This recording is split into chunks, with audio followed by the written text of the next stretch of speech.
Trump 25% sanction చేసింది ఈ month స్టార్టింగ్‌లో. And now it was increased to 50%. అసలు ఎందుకు టారిఫ్ అనేది ఏసింది? అసలు టారిఫ్ అంటే ఏంటి? టారిఫ్ అంటే ఏం లేదండి. It's a kind of talks. మనం ఏదైనా గూడ్స్ మన ఇండియా నుంచి అమెరికాకి మనం ఏదైనా ఎక్స్‌పోర్ట్ చేస్తే ఆ పర్టిక్యులర్ ప్రొడక్ట్స్ మీద ఒక టాక్స్ అనేది విధించడమే టారిఫ్ అంటాం అనమాట. సో, అది. ఎందుకు 50% ఇంక్రీజ్ చేసింది అనంటే, ట్రంప్ కొన్ని కండిషన్స్ పెట్టారనమాట. ఏంటది? మీ ఇండియాలో అగ్రికల్చర్ మార్కెట్ గానీ, డైరీ ప్రొడక్ట్స్‌లో ఆ పర్టిక్యులర్ మార్కెట్ గానీ ఓపెన్ చేయమంది. అంటే ఫ్రీగా వాళ్ళ ప్రొడక్ట్స్ కూడా ఈక్వల్ టు మన ప్రొడక్ట్స్ వాళ్ళు ఫ్రీగా సెల్ చేసుకోవడానికి ఉండేలాగా చేయమంది. బట్ మన ఇండియా దానికి ఒప్పుకోలేదు. ఎందుకంటే మన ఇండియాలో most of the farmers are small and marginal farmers. So, చిన్న ఫార్మర్సే ఉంటారు. సో, వాళ్ళకి ఇబ్బంది అవుతుంది కదా!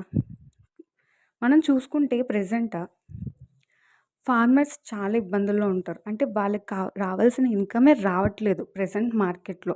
ఇప్పుడు ఈ గూడ్స్ కూడా వాళ్ళ గూడ్స్‌తో కాం కంపీట్ అయితే వాళ్ళకి ఇంకా లాస్ వస్తది. సో, అందుకనే మన గవర్నమెంట్ సెడ్ నో. పైగా మన ఇండియా అనేది సావరెన్ కంట్రీ. మనకి నచ్చింది మనం చేసుకోవాలి కదా! వాళ్ళేదో చెప్పారని, లైక్ యూఎస్ ఏదో కండిషన్ పెట్టారని మనం ఎందుకు ఫాలో అవుతాం? ఓకే. అది పక్కన పెడితే అందుకని 25% అనేది ఇంక్రీజ్ చేసింది. అది పక్కన పెడితే ఇంకా 50% ఎందుకు ఇంక్రీజ్ చేసింది? రష్యా నుంచి మనము ఆయిల్ రిజర్వ్స్ కొనుక్కోకూడదంట. సో, వాట్ విల్ హ్యాపెన్ అనేది ఇంపార్టెంట్. ఇప్పుడు ఇది శాంక్షన్ వేయడం వల్ల మన మన ప్రొడక్ట్స్‌కి ఏమైనా ఇబ్బంది ఉందా అంటే ఖచ్చితంగా ఉంది. ఎందుకంటే అందులోని టాప్‌లో ఎవరున్నారంటే mostly textiles, pharma, gems, jewelleries, shrimps ఇవన్నీ లాస్‌లోనే ఉంటాయన్నమాట. అంటే ఈ ప్రొడక్ట్స్ అనేవి అక్కడి వరకు ఎళ్ళవు. మన దగ్గరే ఉంటాయి. మన మార్కెట్‌లోనే తిరుగుతాయి. ఒకవేళ మనం ఎక్స్‌పోర్ట్స్ అనేది మనం ప్రమోట్ చేయాలనుకుంటున్నాం. అంటే ఖచ్చితంగా సెల్ చేయాలి అని అనుకుంటే, మనం డీవాల్యూ చేయాలనమాట. అంటే ఇప్పుడు ఫర్ సపోజ్ $1కి $1 ఈక్వల్స్ టు ₹50 అనుకుందాం. Just an example. $1కి ₹50 అయితే, సో, ఒక బండిల్ ఆఫ్ కాటన్ టెక్స్టైల్ అనేది వస్తది. సో, ఇప్పుడేంటవుతుంది 50% ఎయడం వల్ల ఆహ్, అది కాస్త ₹100 అవుతది. సో, వెన్ ఇట్ బికమ్స్ 100 దానికున్న డిమాండ్ అనేది పడిపోద్ది. అప్పుడు మనం ఏం చేస్తాం? డీవాల్యూ చేస్తాం. అంటే ఒకప్పుడు $1కి ₹50 వస్తే, లేదు నౌ $1కి ₹100 వస్తది. సో, ఇప్పుడు ₹100 రావడం వల్ల $1కి వాళ్ళు సేమ్ బండిల్ అంటే ఇంతకు ముందులానే కొనుక్కోగలరనమాట. బట్ అలా చేయడం వల్ల ఎక్స్‌పోర్ట్స్ అనేది ఇంక్రీజ్ అవుతాయి. కానీ మన ఇంపోర్ట్స్ కాస్ట్ అనేది పెరిగిపోద్ది. అండ్ డొమెస్టికల్‌గా గూడా మనకి ఇన్‌ఫ్లేషన్ అనేది ఎక్కువైపోద్ది. ఇంతవరకు చూసారంటే మీకు నా నాలెడ్జ్ వర్త్ అనే అనిపిచ్చుంటది. So, please do subscribe to my channel. మనం ఒకసారి మన జీడీపీ దేనివల్ల ఇంక్రీజ్ అవుతుంది అనేది ఒకసారి చూద్దాం. అసలు జీడీపీలో ఏముంటాయి? కన్జంప్షన్, ఐ అంటే ఇన్వెస్ట్‌మెంట్, జీ అంటే government expenditure or government investment, exports, imports.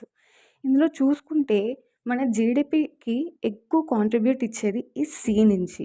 C అంటే కన్జంప్షన్, ఎక్స్‌పెండిచర్ అంటే మన పబ్లిక్ అంటే ఎక్స్‌పెండిచర్ చేస్తది కదా!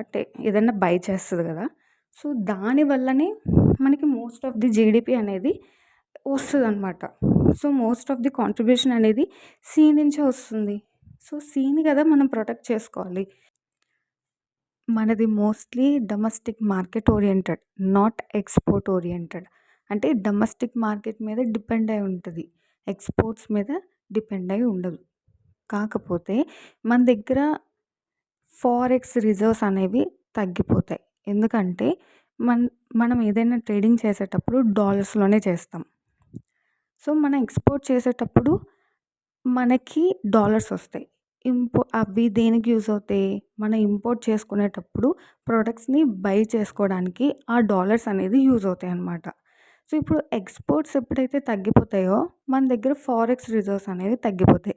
సో, అప్పుడు మనకి ఇంపోర్ట్ చేసుకోవడానికి కొంచెం సఫర్ అవ్వాల్సొస్తది. సో, అదే మెయిన్ ప్రాబ్లం అనమాట. ఎప్పుడైనా ట్రేడింగ్‌లో ఏదైనా ఇష్యూస్ వస్తే ఫారెక్స్ రిజర్వ్స్ అనేవి తగ్గిపోతాయి. సో, దానివల్ల ట్రేడింగ్ అనేది కొంచెం కష్టమవుతది. లైక్ మనకు కావాల్సినవి మనం ఏదైనా ఇంపోర్ట్ చేసుకోవాలనుకుంటే ఇష్యూస్ వస్తాయన్నమాట. సో, అందుకనే పీఎం మోడీ రీసెంట్‌గా సెల్ఫ్ రిలయంట్ అని చెప్పి అనౌన్స్ చేస్తున్నారు. సెల్ఫ్ రిలయంట్ అనేది చాలా ఇంపార్టెంట్. అంటే మనం మోస్ట్ ఆఫ్ ది ప్రొడక్ట్స్ మనం మార్కెట్‌లో అంటే మన డొమెస్టికల్‌గా ప్రొడ్యూస్ చేసుకోగలిగితే ఇంపోర్ట్ చేసుకునే అవసరం ఉండదు కదా! సో, అందుకని సెల్ఫ్ రిలయంట్ అనేది అవసరమని చెప్తున్నారు. So, that's it guys. Thank you. Subscribe to my channel. Learn something daily. I hope you learned something today, and please share if this video is really informative, and please subscribe to my channel and like and share.